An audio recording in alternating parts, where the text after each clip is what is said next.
The first thing you notice is the sky, if you can still call it that. Gone are the soft blues of childhood memories. In their place stretches a roiling tapestry of sickly greens and bruised purples, mottled with streaks of white lightning that crackle without warning. It's as though the heavens themselves are scrambling for equilibrium. The magnetic poles shifting so violently that the air hums with static. Every morning I turn on the transmitter and pray the generator holds, because I need that hiss of radio static more than I need breakfast. Below that fractured sky, the land bears its wounds openly. Once familiar highways bleed rust through fissures wider than my hand. Concrete pillars slouch into dust. The rivers have betrayed us, parts, long bone dry, others swollen with brackish water that tastes of decay. When the rains finally came 2 years ago, they fell in torrents, ripping chunks out of what little soil was left and leaving behind salt flats where cornfields used to sway. Now the only green you'll find patches itself into tufts of mutated grasses that crunch underfoot, whispering of the pesticides we thought would save us. I broadcast from the rooftop of the old municipal building, its marble facade crumbling like a dead tooth. Below, scavengers sift through collapsed offices and libraries, hunting for anything that might feed their rifles or their families. Canned beans, faded maps, solar cell scraps. At dusk, when the electromagnetic storms flare brightest, you can see their shapes scuttling across broken pavement, like roaches drawn to a flickering bulb. Some wear masks fashioned from warped plastic, others go unmasked, their faces gaunt and coated in the ash that never quite stops falling. Out beyond the city's skeleton, vast wildfires rage in a cycle that doesn't heed seasons. The charred horizon glows orange even at midnight, and the plume of smoke travels hundreds of miles before settling back into our lungs. I've learned to time my broadcasts between gusts of toxic wind, covering my face with a rag smeared in vinegar, to combat the acrid stench. Rain does fall occasionally, but it's laced with chemicals dissolved from the pole's shifting core. So even when water pools in abandoned fountains, we treat it like liquid phosphorus and ration it by the drop. Landmarks have become ghostly caricatures of their former selves. The stadium in the North End, once a place of jubilant crowds, now lies half submerged in a saltwater lagoon that glints under those unnatural lights above. Street signs dangle from bent poles, spelling names that mean nothing to newer survivors. Broadway, Lincoln, Elm Street. I still cling to them in my mind, breadcrumbs that tether me to before. But every time I try to sketch a map for some wandering soul, the compass swings wild, useless against the new reality of our world. Government is a myth. Years ago, I tuned in to what was left of the national emergency frequency and heard only a looping alert. Seek higher ground, seal your doors, await further instructions. No further instructions ever came. Factions have risen out of the ashes, some calling themselves the keepers of the flux, convinced that embracing the pole reversal will grant them strength. Others, the Order of the Static, who hoard any working electronics, worshipping technology like a relic. Between them, they carve out territories marked by rusted barricades, barbed wire, and the occasional sign, trespassers will be reversed. In the eastern quarter, there's a settlement built in the husk of an old airport terminal. They've managed to rig solar panels on the tarmac, powering a cluster of LED lamps that glow eerily in the night. They trade purified water and radios for seeds that refuse to bloom in their fields. I broadcast their market hours, hoping to connect migrating survivors with something that might keep them alive another week. But attendance is dwindling, trust is in short supply, and the storms grow more ferocious. Closer in, pockets of people huddle in the subway tunnels, igniting candles whose flames flicker blue and green under the magnetic interference. I can't spend too long down there. The silence is suffocating, the darkness too complete. Above, the reversal storm rolls over the city in waves of humming sky, and every bolt of lightning scrapes at my nerves. Still, those tunnel dwellers tap the walls to signal me when they need fresh batteries or medical supplies. Their courage humbles me, reminds me why I keep the mic live. Every broadcast begins with a warning. Static crackle. This is Miles. Harrington, day 1027 of the flux. If you can hear me, you're not alone. I describe the landmarks as best I can. Turn left at the bent lamppost, follow the ash trail to the broken gazebo. Even though I can't promise those directions will hold tomorrow. The world is shifting beneath our feet, literally tearing. The magnetic map that once guided every compass and every heart. Anxiety coils in my chest, a constant reminder that equilibrium is an illusion. Each day brings new storms, new shortages, new factions vying for scraps. Yet in this bleak theater of decay, the human impulse to survive flickers stubbornly, like a battered light bulb refusing to burn out. Somewhere in the ruins, beyond the poisoned rain and roiling skies, hope still pulses. If only we can keep the signal alive long enough to find it. I am Miles Harrington, day 1027 of the flux. At least that's how I count them now, by rotations of the magnetic storm. In another life, I was an electrical engineer with 2 kids and a wife who laughed. Too loud at my bad puns, I traded in my briefcase for a tattered radio mic and a hand-crank generator when the poles began to wobble and the world unraveled.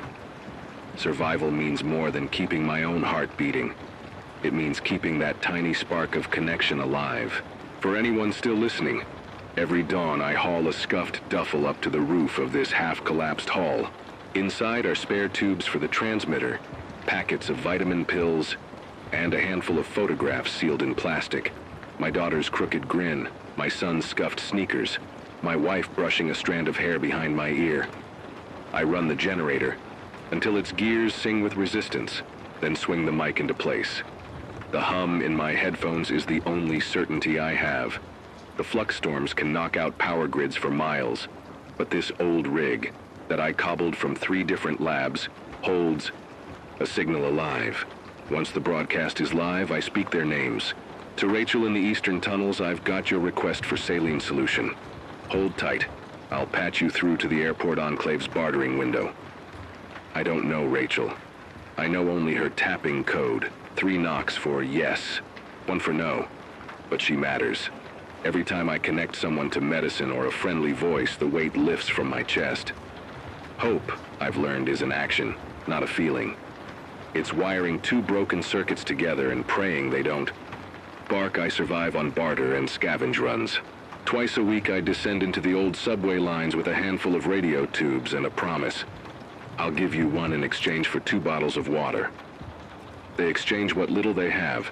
Some hold on to empty shells so tightly you'd think they were jewels. My bartering partner, Lynn, uses a feta-colored mask patched with lens fragments to filter the fallout. She jokes that it makes her look deadly, which she is if you're an imposter at her station. From her, I've learned to recognize fake supplies, water dyed with rust, pills that crumble to dust. Trust in this world is as rare as snow, and just as dangerous when it melts. Before the collapse, I ran simulations of grid failures, but I never faced storms that wiped out entire continents of data centers.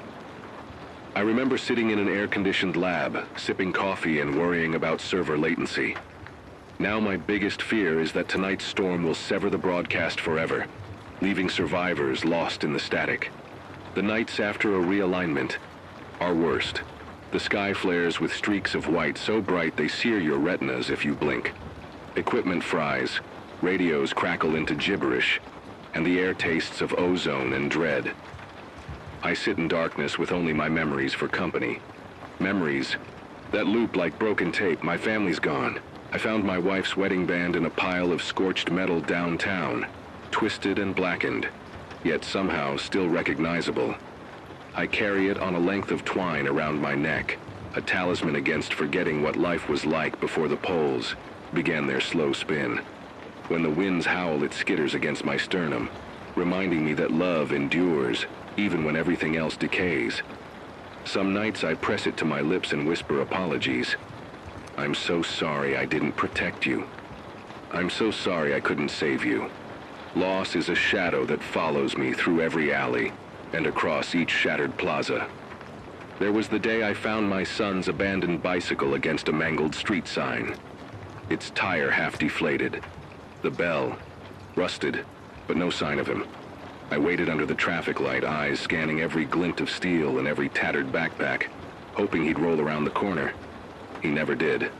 My wife came next, heart too frail to withstand the chemical rains. I buried her in the collapsed subway station, carving her name into the concrete with my bare fingernails. And yet, I endure. I endure because surrender would mean the entire world falls silent. My voice on the frequency is a thread, tethering the scattered remnants of humanity. There's a small commune at the outskirts, the Free Harbor Collective, who tune in every sunrise. They say my words keep their newborns calm during tremors, a lullaby amid chaos. They built my routine follows a fragile rhythm: scavenge, broadcast, repair, sleep, and repeat. I ration canned lentils, stewed with dehydrated mushrooms and a pinch of salt, and drink from rain barrels treated with charcoal filters.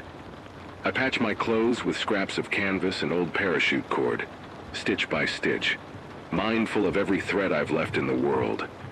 I keep a small journal, smudged entries of coordinates, bartering logs, and the occasional poem about the skies. Color, today bruise purple with bleeding veins. When I speak on air, I aren't just reporting weather patterns or bartering times. I recount the details of my own days, hoping others will share theirs. Today, I watched a peregrine falcon circle the ruined cathedral. It perched on the spire for a moment, still defiant.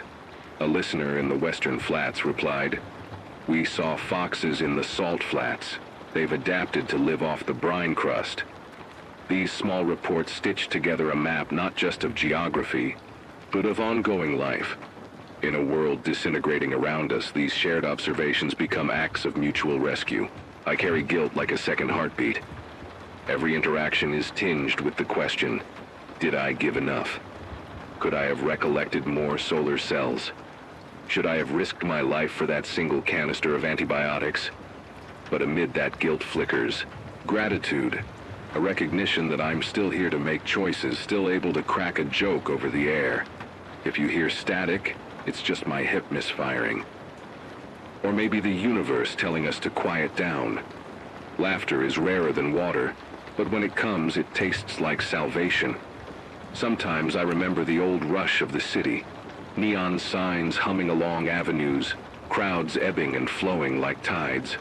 I try to capture that memory in my broadcasts, describing how the breeze once carried the scent of coffee and bakery.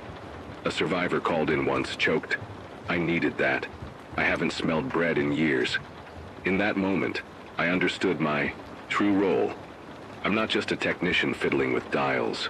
I'm a preserver of senses, a guardian of memories that might otherwise vanish. Each night as I wind down the generator and pack away spare parts, I look north toward the storm front that never sleeps.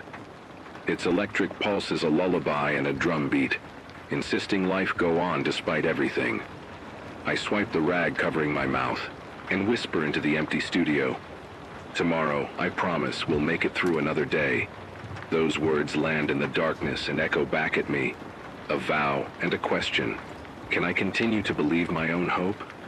The world is fractured, but if I broadcast long enough, if I keep piecing together these voices and these stories, maybe we'll outlast the flux.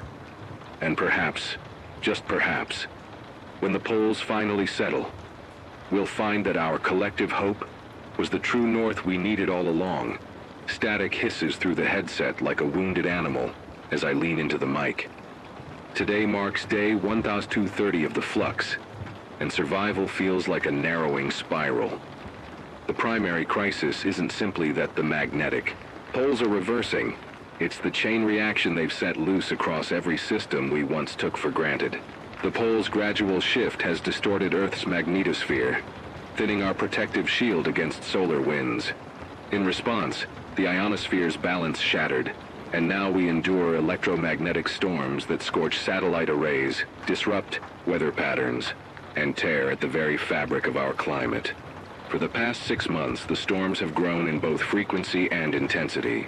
Every 48 hours, a coronal mass ejection slams into the upper atmosphere, supercharging it until the whole sky crackles with blue-white arcs. These aren't mere flashes of light. Each discharge generates supersonic winds, accelerates atmospheric ionization, and unbalances the jet streams we once relied on to regulate global weather. The result is catastrophic. Coastlines that once saw gentle tides now endure tidal waves slump-shifting miles inland. Deserts bloom with firestorms that advance like living things. Equatorial rains douse the tropics in toxic hail. Every dawn brings a new threshold of peril. Rainfall patterns have all but vanished in some regions and grown torrential in others. In frozen zones near the poles, thaw cycles triggered by geomagnetic heating have fractured permafrost into swamps of greenhouse gas-rich sludge, releasing methane in belching plumes that storm winds then spread across continents. The result, global temperatures spike unpredictably by as much as 12 degrees, 6.70 in a matter of hours, vaporizing surface water, wrecking crops, and collapsing ecosystems. Where I broadcast from, the former metro region once known as Midtown, we suffer the extremes in cycles. Last week, the mercury topped 118 degan, 48 Tikering by midday, flattening anyone caught outdoors. I lost my comms runner, Dero, to heat stroke beneath the collapsed overpass. By nightfall, temperatures plunged below freezing as the storm winds swept out the heated air, chilling survivors to the bone in thin rags. We rationed our precious blankets, and still 3 people succumbed to hypothermia before dawn. Human society has become an endless scavenger hunt. The power grids collapsed in the first weeks of the flux, leaving hydroelectric dams unregulated. Some ruptured and sent torrents of muddy water downstream, eroding embankments and washing away towns. Others sit idle, their turbines seized by rust. Solar farms, once touted as salvation, have seen panels shattered by the micrometeors whipped into the atmosphere by pole storm turbulence. Nuclear plants, designed with fail-safes that depended on steady electromagnetic fields, entered meltdown when those fail-safes misaligned. Their surrounding exclusion zones now glow with low-level radiation. Agriculture has collapsed under these assaults. Crops engineered to endure typical drought or flood cannot adapt to the accelerated cycles. Fields that once fed tens of thousands are patchworks of dead stalks.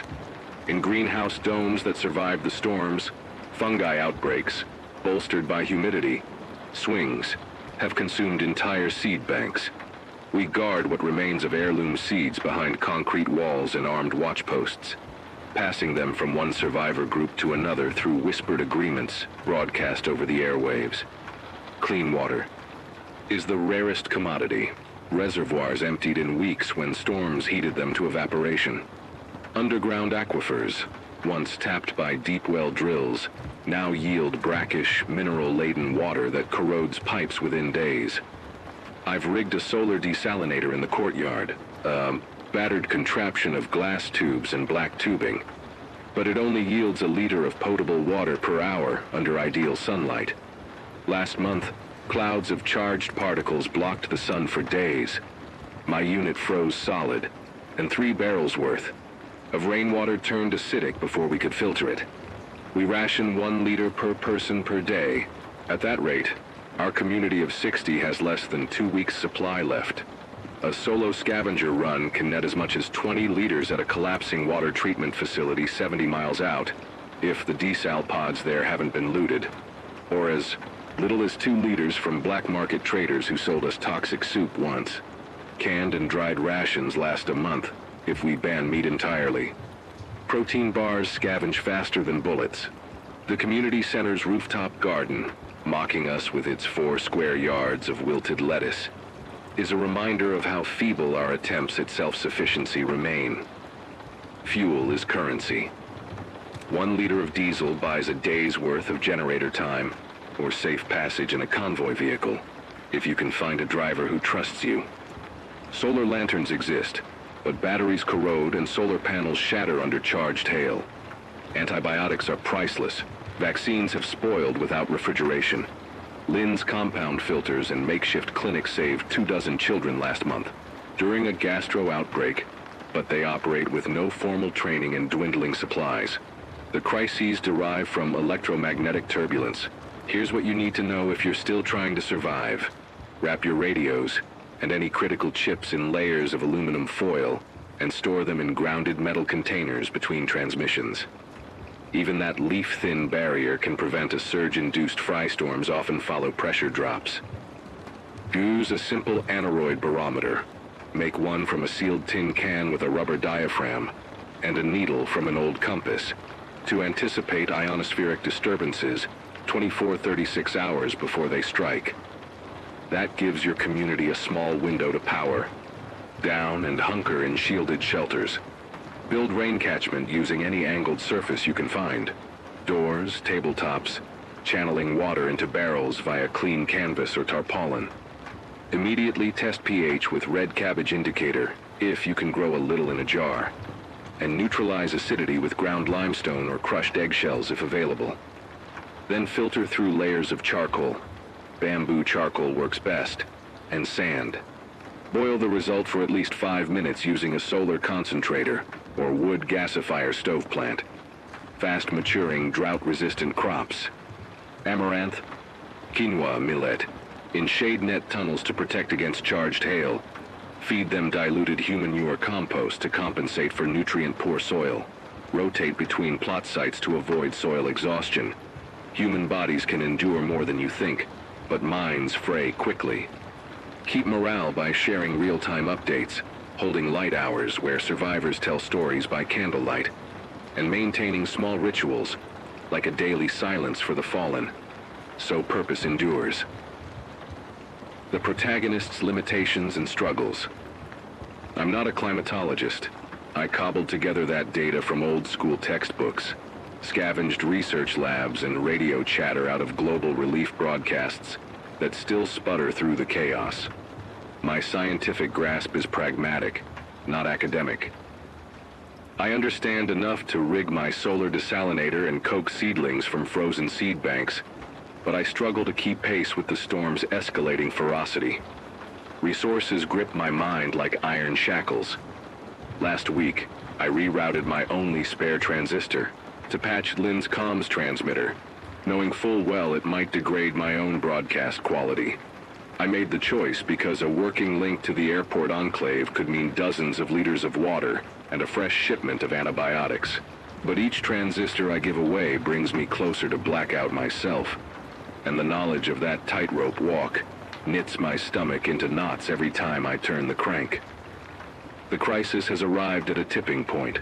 Magnetic realignment accelerates. Every solar cycle predicted to crest in another 6 months. Though predict has become an insult in this world, where forecasts change by the hour. Governments once measured pole drift in millennia. We now see shifts measurable in inches per week. At this rate, the next surge could render our frequency worthless or worse, send a disorienting electromagnetic pulse that fries our brains as easily as it fries our gear. Tonight, I'll adjust our antenna array eastward, aiming at a cold storage facility rumored to still hold critical backup generators.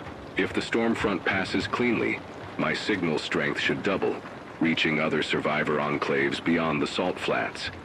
If not, if the storm rips through first, it'll be my last broadcast. And I can't let that happen, because out there, in the darkness, someone, maybe someone I trained over the air, will need to hear that final instruction. How to reroute the last bits of power. How to preserve the seed banks. How to keep hope wired into the world even when the poles finish flipping. The magnetic reversal is more than an environmental cataclysm.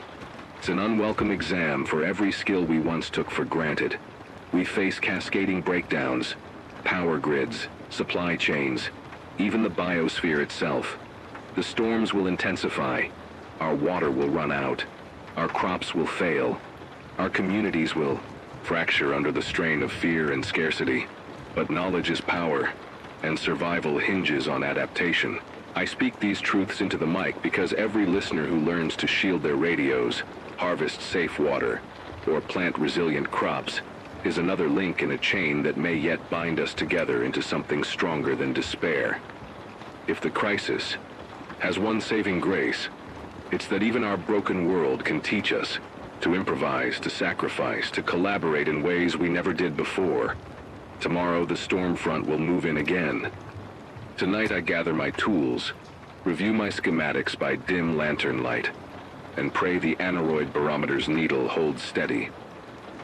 Because in the eye of this electromagnetic tempest, one thing remains absolute. Knowledge shared is hope sustained. And if we can broadcast that hope into the storm, perhaps survival, even flourishing, remains within our grasp. The air in the bunker tastes of damp cement and burnt oil. Every breath I draw feels like I'm inhaling the last reserve of oxygen in the world, but I can't open the hatch. Outside, the charged haze from the latest magnetic storm coils around the compound like a living thing. Green-tinged fog that corrodes metal and frays nerves. We lost 2 water barrels last night when a gust blew through a cracked vent and filled, then with ionic sludge. This morning, when Lynn and I drained the barrels into the purifier, the filters clogged instantly, slick with copper and iron flecks that turned the ceramic membranes black. 5 days' worth of drinking water, gone. I toggle the microphone on, the hiss louder than usual today. This is Miles, day 1237 of the flux. Water supplies are critical. If you can spare any, signal with 3 taps on the north pipe. I'll send a scavenger team your way. My voice cracks on the last word, and I lower the mic to clear my throat. We've been begging for water all week, and the response has been silence. Not even a denied signal. Silence is worse than a no. Fuel is running low too. The diesel. Cache in the generator room holds enough to run the transmitter for 3 hours a day for the next 10 days, if we don't share. But how can I ask people to ration their own lights when we can't get them water? Scarcity is a tidal wave, and we're trapped in its undertow. Each cigarette lighter's spark feels like a betrayal against the darkness, yet I can't help running the generator for an extra half hour every dawn, just to check if any new survivors. I've called in overnight. Then came the knock. Sharp, urgent, 3 beats, then 2, then a pause, then a single. Help! The code we agreed on for danger and urgent. It came from the western tunnel entrance, 50 yards past the collapsed stairwell. I grabbed my helmet lamp, radio in hand, and motioned to Lynn. She stuffed a handful of filters into her pocket. Together we climbed into the maintenance shaft. The tunnel was choked with toxic dust from the storm.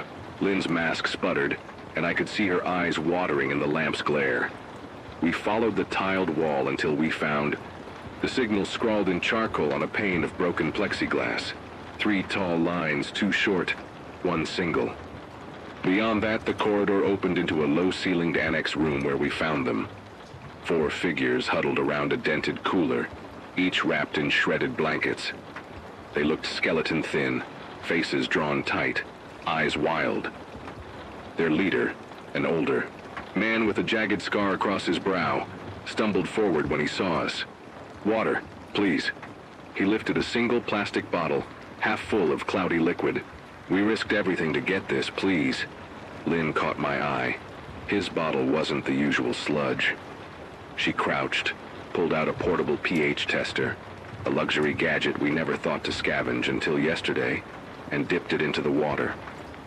A flicker on the meter, 6.8, drinkable. Lynn let out a soft sigh. We'd found a miracle, but as relief washed through me, the old man's hand lashed out and clamped onto my wrist. 40 drops at dawn, he rasped. 40 drops, or we tell the order of the static where your transmitter is. I froze. Extortion was a new twist. Raider bands, like the Order, had always attacked us in force, demanding water, batteries, or tech. But this was different. Blackmail. He knew we were vulnerable. They'd watched our broadcasts. They'd learned our schedules. 40 drops. That was more than half our remaining daily ration. If we handed it over, our own community would die. I held the old man's gaze. I need 5 leaders to get you safely back to your group, I said quietly. Then you can take what you want. His eyes flickered, but he didn't release me. Lynn pressed a hand on his shoulder. He's right. We can't afford blackmail. We can barter fairly, or we walk away. The man's grip loosened. He glanced at his 3 companions, 2 women, 1 youth, each masked, each gaunt. In the half-light, their faces looked less like predators and more like broken people. He swallowed. All right, he conceded. 5 liters, then we go. We filled clean jerry cans and loaded them onto a makeshift sled. As they trudged past, their leader whispered, "There's something you should know." He hesitated. The youngest, barely 16, leaned in. "They say there's a spring up north, beyond the Black Forest. Water pure as before the collapse.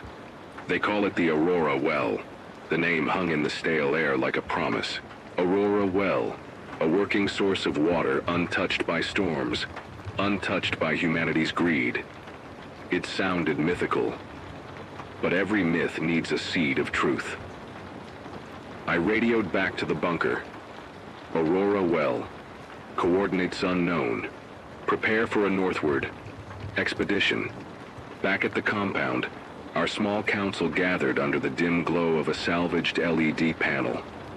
Lynn laid out the torn map fragments we'd traded for solar cells, old geological survey charts. If the legend has any basis, the spring lies where magnetic anomalies overlap with underground aquifers, she said. That puts it roughly 80 miles due north, near the abandoned mining shafts. No one spoke.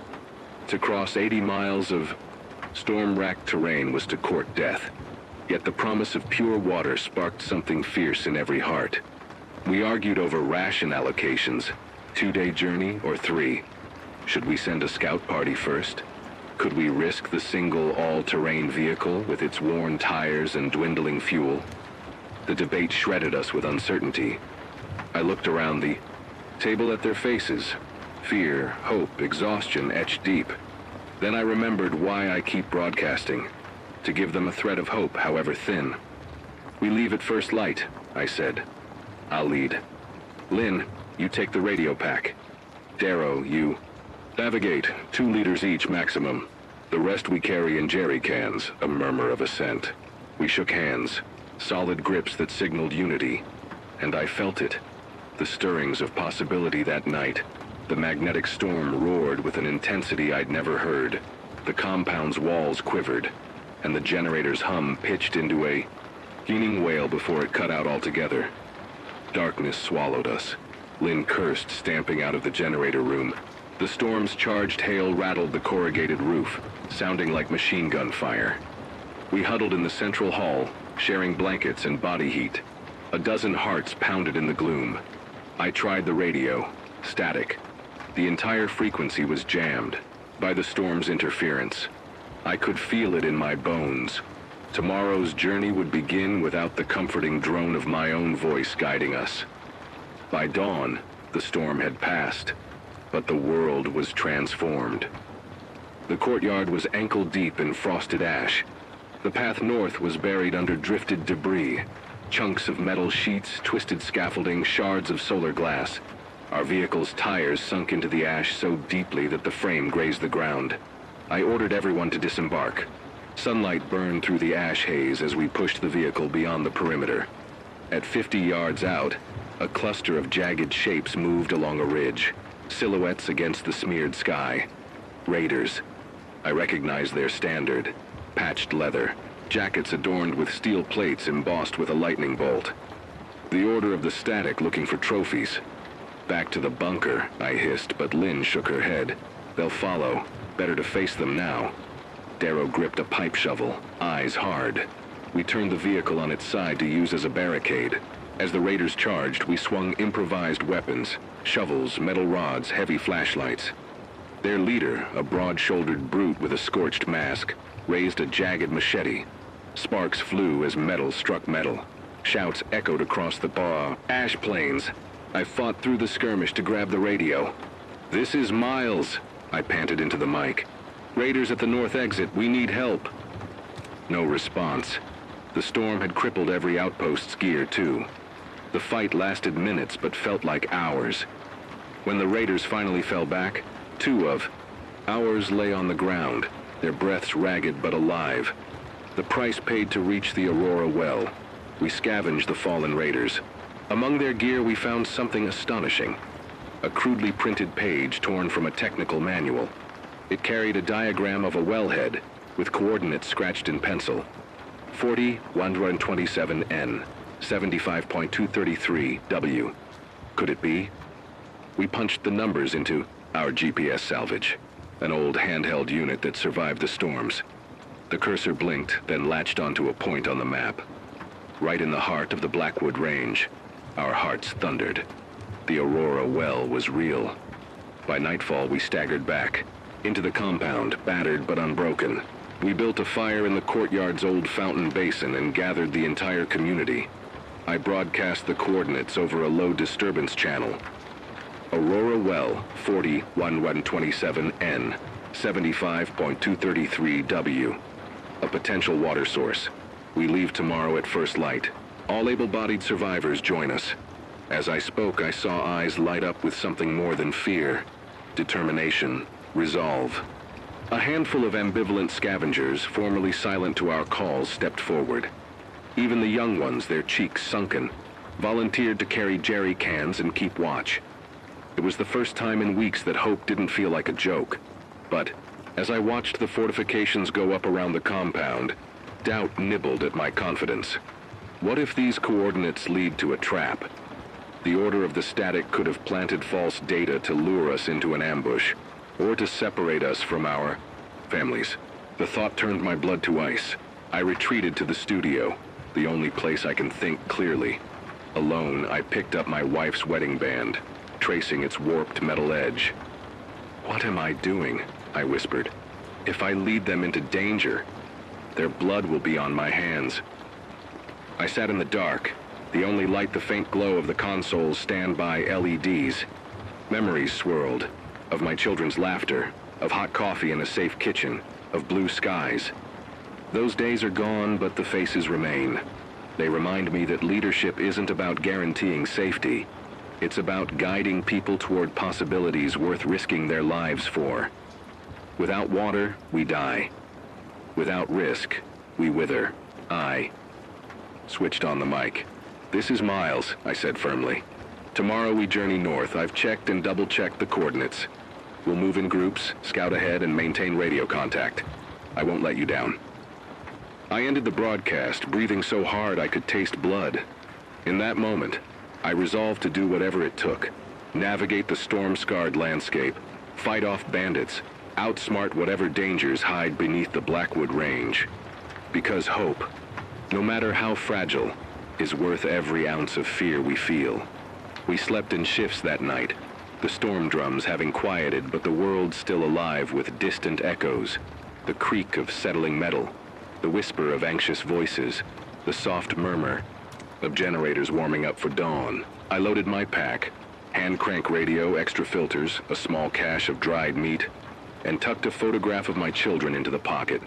When tomorrow came, I would lead them not just toward a spring of pure water, but toward a chance to believe.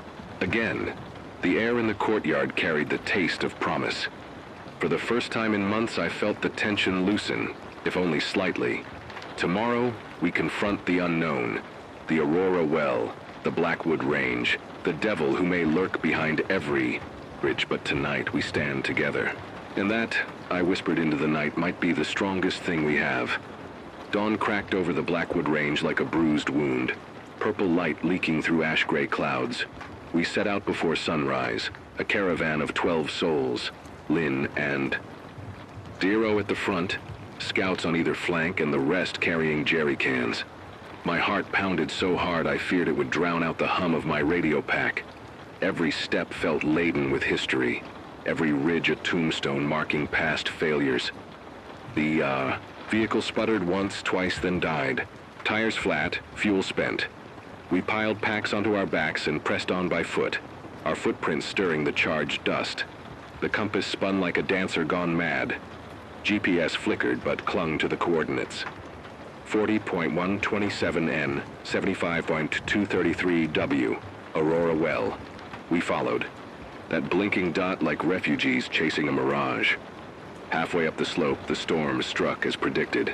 A wall of electric hail crashed down, clanging against helmets and whipping our jackets into sails. The wind shrieked, carrying a corrosive charge that stung exposed skin. We huddled behind a rocky outcropping.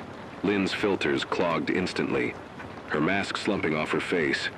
I jammed her spare filter into place and wet the cloth inside my own mask with vinegar, praying it held. "Keep moving," I shouted against the roar. "Not far now." The group obeyed, inching forward.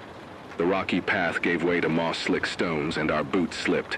Darrow slipped off a ledge, catching himself only by a branch of blackened pine. Lynn grabbed his arm. He twisted around and stared at us, eyes wild. "We can't stop," he gasped. At the summit, the storm lightened enough for us to blink through the haze. In the valley below lay a cluster of ancient ruins, the foundations of some long-forgotten mill, half buried in moss and vines. But beyond that, glinting in the diffuse dawn, was a steady blue-green glow. Water. Our breaths caught in our throats. A pool of crystalline water, fed by a fissure in the rock face, pulsed with an almost ethereal light. Even through layers of charged air, I could see ripples spreading across its surface, pure, undisturbed. I scrambled forward, boots sliding on gravel, my pack scraping rocks. When I reached the edge, I knelt and dipped a finger in. The liquid was cool and sweet. No metallic tang, no acidic bite. Just water, clear as memory. A collective exhale rippled through the others. 4 jerry cans clattered to the ground as people knelt to taste it. Some wept. Lynn filled her canister, tears streaking through the dust on her cheeks. I filled mine, then watched the others, watching the water fill their souls as much as their containers. Then came the shout, a low, guttural cry from behind us. I whirled to see 2 figures emerge from the ruins, raiders from the Order of the Static, their patched masks gleaming with charged hail. Dinmore stalked behind them, machetes and makeshift clubs raised. They'd tracked our scent, our broadcast, our desperation. They'd followed us to the spring. Panic flared. We were outnumbered, tired, low on ammo, and exposed on the mountainside. Darrow hefted his shovel. Lynn, ready to staff, scavenged from a broken signpost. The rest of the group crowded behind me, shielding jerry cans. I swallowed hard. This was the moment of reckoning. If we fought, we might buy a few minutes, but we would die. And the water? It would belong to the Order, used to fuel their tyranny. If we surrendered, our community back home would starve. I felt the weight of every life depending on me. Lifting my radio in one hand, I clicked the mic on. The static cut through the tension. "This is Miles," I called. My voice trembled. "Order of the Static. Listen to me. We can share this. Spring, you take half the water, enough to replenish your caches, and leave us the rest. We'll negotiate fair terms." A masked brute advanced, machete gleaming. He spat. "Give us everything, or we take by force." Behind him, the spring's glow pulsed as though it sensed our dread. I looked at the pool, then back at the raider. I had seconds before steel met flesh. Seconds to choose. I took a deep breath, the cold mountain air burning in my lungs. "You have no right to this," I said into the mic, voice steadier now. "But I'll make you a better deal. Fill 10 jerry cans, give us 2, the rest is yours. We'll come back monthly to share in the yield. Protected by your word. If you betray us, we broadcast your lies to every survivor within range. We expose the Order's greed." The Raiders' leader laughed, a hollow sound. He signaled his men. They closed in. My heart thudded like a sledgehammer. Lynn pressed a hand to my shoulder behind me. I felt her warmth, her conviction. Then, unexpected, a ripple of hesitation ran through the Raiders. Their leader lowered his machete fractionally and called to his second-in-command. "Do it." Water-filled jerry cans were slammed onto the gravel. They glowed like captured stars in the gloom. One raider spat into the pool. "We mark our territory," he snarled. "But you may keep your lives. For now." They melted back into the moai. Ruins. We watched them go, silent, until the last echo of their boots faded. Then the spring seemed to breathe again, its glow pulsing gently. I sank to my knees, hands trembling as I reached for a canister. Tears stung my eyes. Relief, gratitude, sorrow for what had almost been lost. Even now I catch myself looking where they once stood, half expecting to see their silhouettes in the swirling ash. But grief does not get the final word. Not when small victories pile up like stones against despair. After the quake, we rerouted the water through an underground channel, burying the fragile pipes beneath reinforced stone and steel plates. We built a mesh barrier to catch falling debris.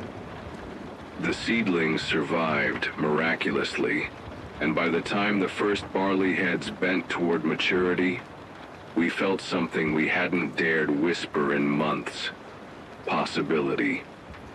And yet, survival continues. I cannot delude myself that this is the end of our struggle. Each dawn brings the crackle of new storms over the horizon.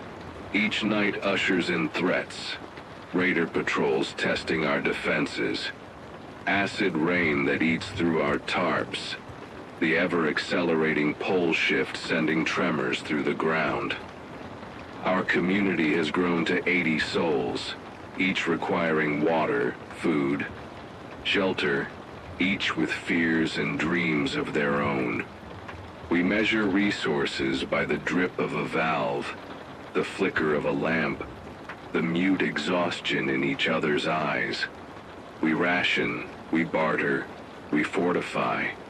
We do not forget the nights we lay awake, counting every heartbeat, every gasp of breath. Today, as I kneel in the greenhouse, I tuck a thin vine of amaranth into my belt, its crimson tassels a vivid slash against the gloom. Later, I will broadcast the news. Seeds are ready for distribution. We welcome new recruits skilled in irrigation or metalwork.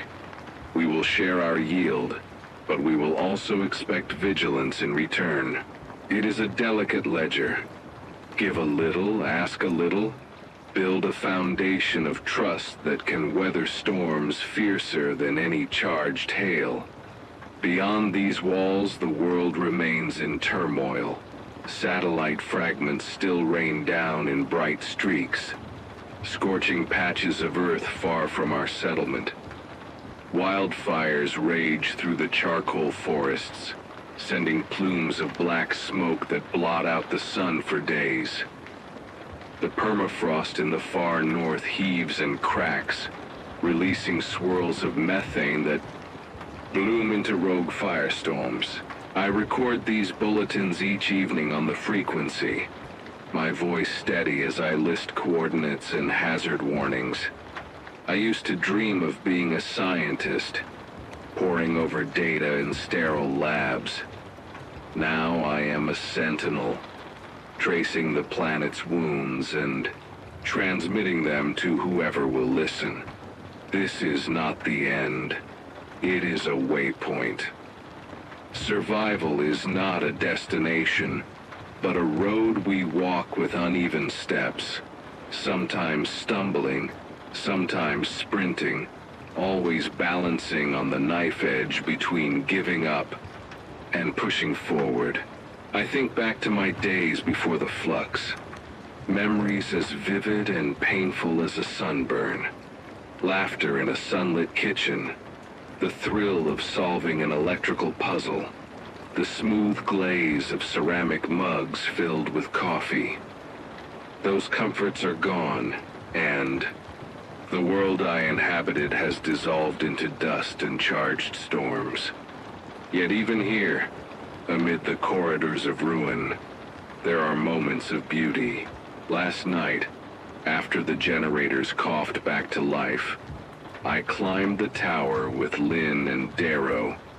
We sat on the platform, legs dangling over the edge, listening to the hum of the dish antenna as it searched for distant signals.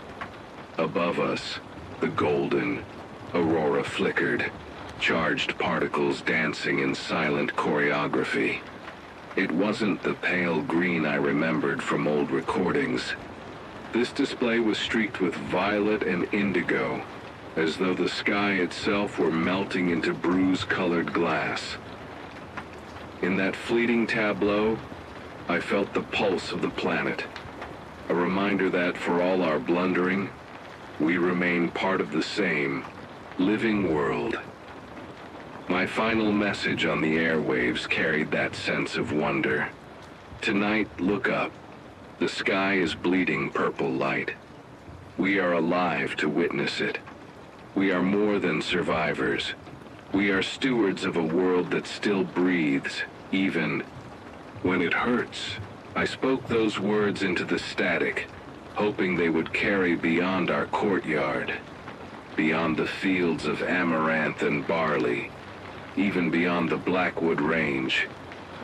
If someone, somewhere, hears them and pauses to look upward, then my words have done their work. I've learned that hope need not be grand. It can be woven from threads as fine as the roots winding through cracked soil. It can spring from a single drop of water, a shared meal, a truce forged between former enemies. It can be a soft echo in the heart that says, "Try again." This morning I watched a child carry a full mug of tea from the greenhouse into the courtyard, steam spiraling in the cold air. Her eyes widened at the warmth, and she offered the mug to a stranger, an old mechanic who had never tasted tea. They sipped together in companionable silence, and something delicate, persistent, bloomed between them. That is the testament of our struggle. When the world falls apart, we still reach for each other. We still build fires and stories. We tend gardens and greenhouses made of scrap. We negotiate peace over jerry cans and promise to return each month. We glance at the shifting sky with both dread and awe. We count the days not in losses, but in the fragile triumphs that compound into meaning. I do not know what tomorrow holds. The poles will continue to realign, storms will come, and new disasters will rise from the ashes of the old. But for today, we have enough. Enough water to quench our thirst. Enough seeds to plant another cycle of growth. Enough unity to face the storms as one. My hand rests on the supply ledger. Entries of water shared, seeds distributed, patrols dispatched, and I trace each line with quiet pride. This ledger is our lifeline, an artifact of collective will. My final broadcast for this cycle will end with a simple plea. Stay alive, stay human. Even when the sky rages and the earth trembles, remember that our bond is our compass. We may be battered, but we are not broken. For every drop of water shared, for every seed that sprouts, we affirm that life's song still plays. Tune in next sunrise and let's keep building together. This is Miles Harrington, signing off from the heart of the flux. Tomorrow awaits. I switch off the transmitter and step out into the courtyard. The wind carries the faint clatter of tools in the greenhouse. Overhead, the charged clouds part for a moment, revealing slivers of indigo sky. I tilt my face upward, eyes closed, and inhale the cold, tinged with the promise of rain. There is no guarantee of a cure for this world's wounds, no end to the flux storms. But there is purpose in each breath we take, each hand we extend, each seed we plant. Despair would have us believe that this is all there is. But hope whispers that it is only the beginning. Tools ChatGPT can make mistakes, checks